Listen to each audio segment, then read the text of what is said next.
শীতকালে আমাদের বাড়িতে সকালবেলা মানে যেকোনো একটা ভর্তা আম্মু বানাবেই। আজকে আম্মু বানাচ্ছিল হচ্ছে নতুন আলুর ভর্তা। আর আমার প্রচুর পরিমাণে ঠান্ডা লেগেছে যার কারণে আম্মু অনেক বেশি ঝাল দিয়ে ভর্তাটা বানাচ্ছিল।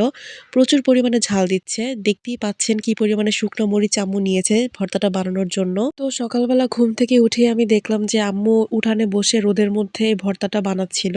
আর ভর্তাটা দেখেই তো আমার একদম মুখে একদম পানি চলে আসছে। কারণ এত ঝাল, ঝাল ভর্তা দেখলেই একদম খেতে ইচ্ছা করে। তো শীতের সকালবেলা ঘুম থেকে উঠে এরকম ভর্তা দিয়ে যদি সাদা ভাত খাওয়া যায়, গরম, গরম ভাত দিয়ে তাহলে কিন্তু অনেক বেশি ভালো লাগে।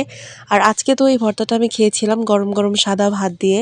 সত্যি বলতে অনেক বেশি ভালো লেগেছে আমার কাছে। আপনারা কে, কে আমার মতো এরকম ভর্তা পছন্দ করেন তারা কিন্তু আমাকে কমেন্ট বক্সে জানাতে পারেন। আমি এরকম একটা মানুষ যার ভর্তা হলে আর কিছুই লাগে না। মানে মাছ, মাংস কিছুই লাগবে না আমার যদি কোনো ভর্তার আইটেম থাকে। আর আমার ভয়েস শুনে তো আপনারা বুঝতেই পারছেন যে আমার কি পরিমাণে ঠান্ডা লেগেছে। মানে আমার গলা একদম বসে গিয়েছে। আমার এত পরিমাণে ঠান্ডা লেগেছে। তো ঠান্ডা লাগলে কিন্তু ঝাল, ঝাল ভর্তা খেলে কিন্তু ঠান্ডাটা অনেক কমে যায়। তো আম্মু একদম খাঁটি সরিষার তেল দিয়ে এই আলু ভর্তাটা মাখাচ্ছিল। আর তখনই এত সুন্দর একটা গন্ধ বেরোচ্ছিল যে তখনই খেতে ইচ্ছা করছিল আমার কাছে।